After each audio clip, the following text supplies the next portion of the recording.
नमस्कार मित्रांनो, आपण मोबाईलमधून वोटर कार्डसाठी फॉर्म अप्लाय केला असेल तर त्याचा ट्रॅक स्टेटस कसा चेक करावा हे आपण बघणार आहोत। तर सर्वात प्रथम आपल्याला वोटर कार्ड हेल्पलाईन हे ॲप ओपन करून घ्यायचे आहे। त्याच्यानंतर वोटर रजिस्ट्रेशन याच्यावर क्लिक करा।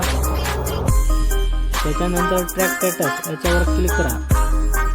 इथं आपल्याला आयडी विचारलेले आहे, तर तुम्ही इथं आयडी तुमची जी असेल ते एंटर करून घ्या।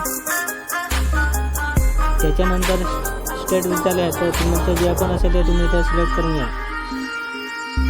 त्याच्यानंतर ट्रॅक स्टेटस याच्यावर क्लिक करा। त्याच्यानंतर तुम्हाला अशा प्रकारे डॅशबोर्ड तुम्हाला ओपन झालेला दिसेल।